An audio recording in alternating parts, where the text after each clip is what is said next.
Uma variação de bobinho que eu particularmente gosto demais, que é o bobinho a quadra toda, porque eu consigo envolver todos os atletas. Então o espaço de realização do bobinho a quadra toda. Eu desenhei aqui em vermelho um espaço muito semelhante à marcação do voleibol. Nas quadras que já tem a quadra de voleibol demarcada, perfeito, já está resolvido. Nas quadras que não tem, minha sugestão, ou com fita, ou com pratinho, né, com espaço, que você crie esse espaço central. E você vai entender o porquê. O bobinho acontece da seguinte maneira. Os atletas que estão participando do bobinho devem ficar espalhados, isso aqui são atletas, tá? Devem ficar espalhados ao redor de toda a quadra. Ó, a gente vai colocando atletas ao redor de toda a quadra, certo? 3 atletas são os atletas que ficarão no meio, ou seja, os bobos. Então vamos colocar aqui 3 atletas no meio. Eles não precisam estar dentro do retângulo, eles podem se movimentar pela quadra toda. Então vamos colocar no meio da quadra aqui, ó, um bobo, outro bobo e um bobo aqui que já está correndo atrás da bola. Os atletas que estão trocando o passe, ó, aqui está a bola, eles podem passar para qualquer outro atleta que está na quadra, porém a bola não pode, em hipótese alguma, tocar nesse espaço correspondente ao do voleibol. Então ele pode passar a bola rasteira ou pelo lado ou pelo fundo, no caso esse atleta. Se ele quiser trocar para esses atletas que estão aqui, ele tem que fazer o quê? Um passe pelo alto. Então, bobinho, 3 atletas no meio, porém a bola não pode nunca tocar nesse espaço central da quadra. Os bobinhos podem transitar pelo espaço todo. Os atletas também podem transitar pelo espaço todo. A única coisa que não pode acontecer é a bola tocar aqui no espaço semelhante à quadra de voleibol. Como eu expliquei na quadrinha, né, esse bobinho é um bobinho muito dinâmico que requer uma qualidade de passe muito grande entre os atletas. E agora vocês podem ver no vídeo, né, no vídeo fica um pouco mais difícil para ver o espaço central demarcado, que é aquele onde a bola não pode tocar. É por isso que fiz questão, inclusive, de gravar esse joguinho de 2 ângulos diferentes. Então observem, os 3 atletas no meio da quadra e os atletas aí trocando passe sem a bola tocar naquele retângulo do meio ali, que muitas vezes é similar a quando tem a quadra de vôlei, né, as linhas da quadra de vôlei também. Os atletas particularmente adoram esse aquecimento, adoram, por ter uma questão lúdica envolvida e por acontecer passes belíssimos, né? Que o atleta gosta de ficar mostrando a qualidade dele passe, principalmente esses passes que lembram uns lançamentos de futebol. Então, apenas um toque na bola, 3 atletas no meio, vai no meio sempre o atleta que errar o passe e os 2 atletas que estiver no lado direito ou lado esquerdo. 20 toques também, quem está no meio paga 10 flexões. Olha só, sempre evitando, né, o que a bola toque a região central da quadra. Sugiro que essa atividade seja feita para atletas aí sub-18, sub-20 adulto em um toque, mas categorias menores com 2 ou até mesmo 3 toques na bola. E outro detalhe interessante dessa atividade, para ela acontecer com qualidade, é fundamental que tenha uma quantidade maior de atletas no seu elenco. Elencos menores ou treinamentos que você vai ter aí só 10, 12 atletas, a atividade acaba não rolando tão legal, porque precisa do número maior de atletas para ocupar todo o espaço da quadra. Se com muitos atletas é difícil, imagina com poucos, né? Como eu falei que essa atividade ela é muito interessante, a gente também cria algumas variações, né, e evoluções. E uma que a gente utiliza para praticamente todos os bobinhos, e até mesmo para alguns jogos, é a variação do quem toca não recebe. Alguns profissionais chamam essa regra de regra ABC. Então pense em 3 atletas, né? O A, o B e o C. O A toca para o B não pode tocar para o A, o B tem que tocar para o C. Então essa regra do ABC, que eu também gosto de chamar de quem toca não recebe, a gente pode utilizar nesse formato do bobinho. Então é muito simples. Esse atleta está com a bola. Esse atleta vai tocar a bola para o companheiro que está aqui no lado. Então esse foi o atleta considerado o atleta A. Esse atleta B, ele pode tocar a bola para todos os outros, menos para o atleta de quem ele recebeu a bola. Muito simples. Nessa variação também a gente pode introduzir nessa atividade aquela situação do toco e vou para o lugar de quem passar. Então estou com a bola aqui, um atleta que está aqui, por exemplo, tocou a bola, virou a bola aqui para o outro lado, virou a bola aqui no nosso jogador que estava do lado inferior aqui. Depois que tocar, esse jogador tem que vir correndo para o lugar de quem ele passou. Essa é mais uma variação interessante que pode ser utilizada nessa estrutura de bobinho. Essa evolução ela serve para praticamente todos os bobinhos, né? Depois que a sua equipe já entende a atividade, a gente repete a atividade com as mesmas regras, com a inclusão de apenas uma regra, que é a seguinte: quem toca não recebe. Ou seja, para dificultar e evitar aqueles passes próximos, um ficar rolando a bola pertinho para o outro, a regra é quem toca não recebe. Então, a mesma atividade feita anteriormente, com a evolução de regra mais simples e efetiva que utilizamos nos bobinhos. Então, como você pode ver, sempre o atleta, após receber o passe, acaba tendo que buscar um outro atleta para dar sequência na atividade.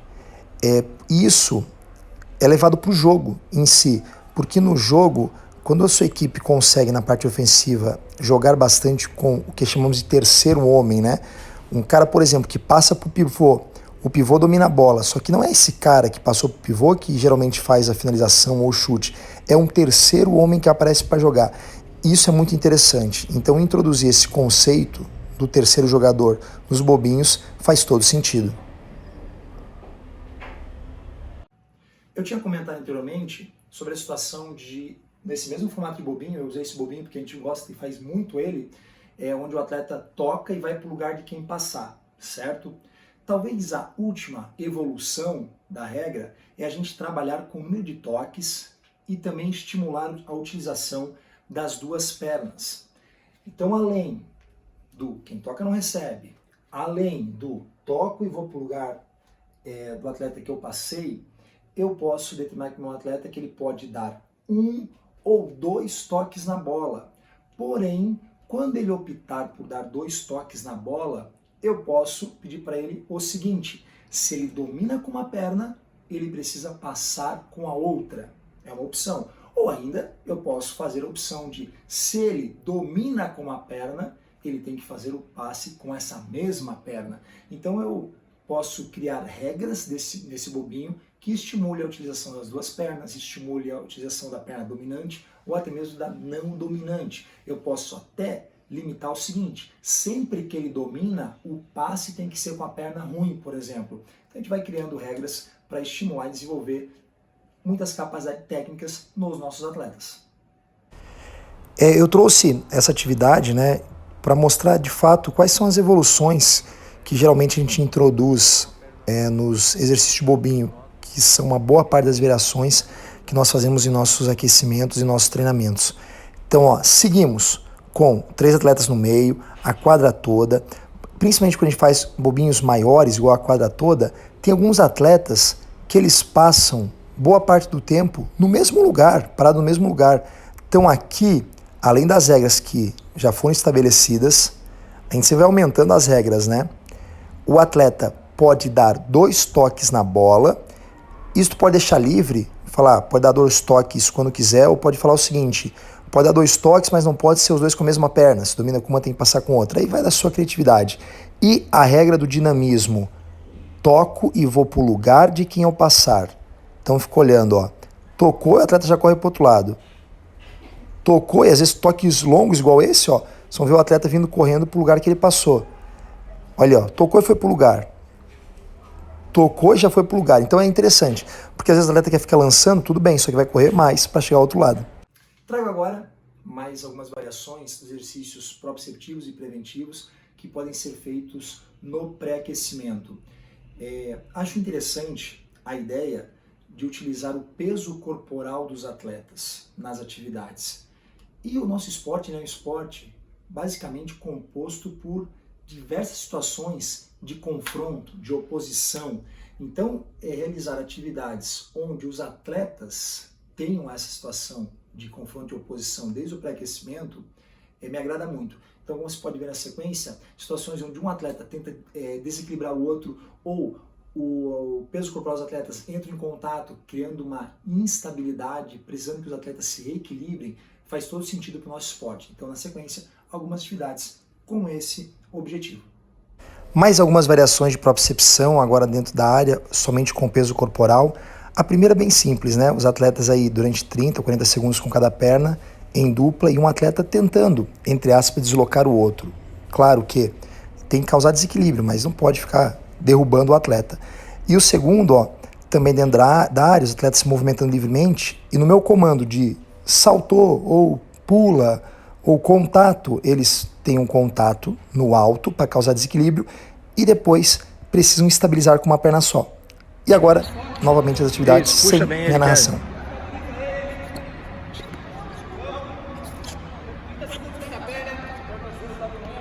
Bora!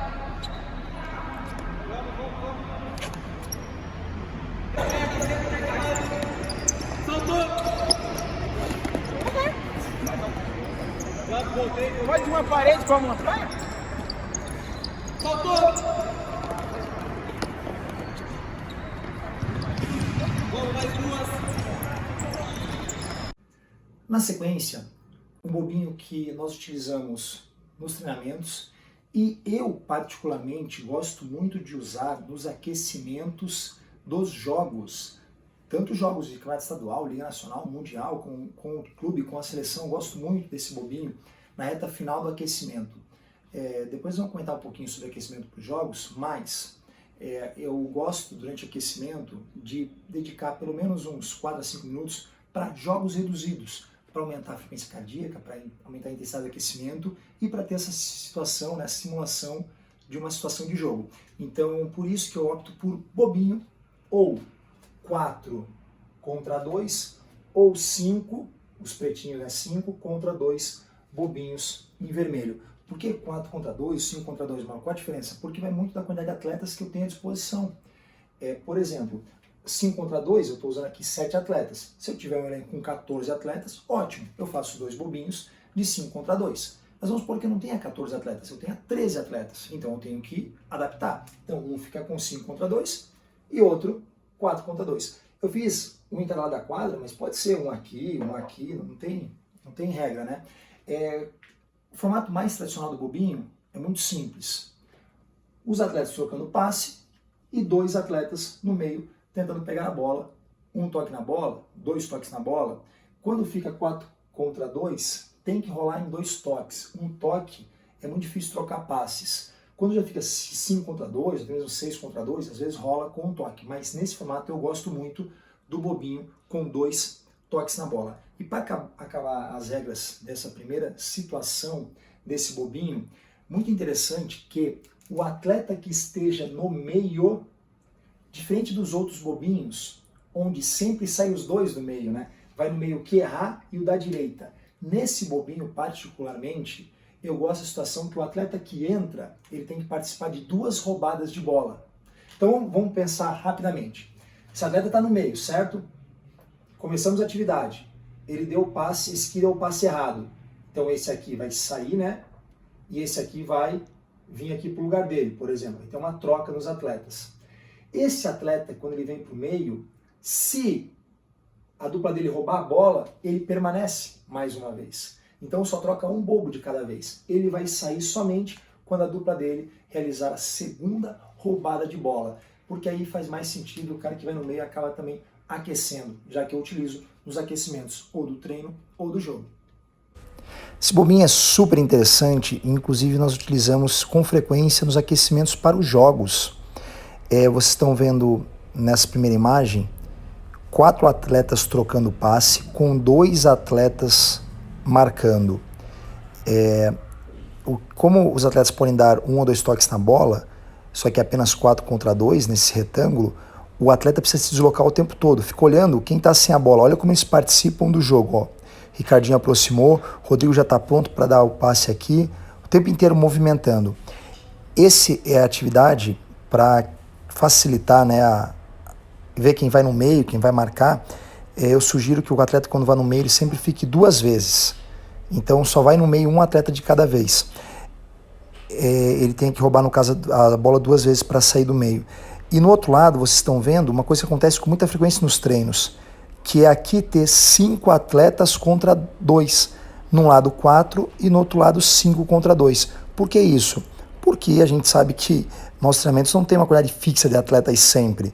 Então vamos supor que num belo dia, ao invés de ter vindo aí 12 atletas, que daria os dois lados 4 contra 2, a gente teve 13 atletas no treinamento. Tudo bem.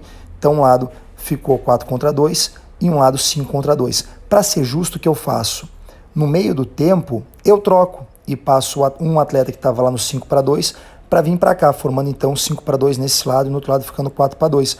Porque aí fica justo, afinal, com 5 atletas é muito mais fácil trocar passe do que 4 atletas, principalmente pelo tamanho do espaço. Então a atividade aí é extremamente dinâmica, a gente chama ela de um jogo reduzido, claro, para aumentar, né, a parte técnica dos atletas e principalmente a tomar a decisão. E enquanto para os marcadores, fundamental para a abordagem e fechar a linha de passe.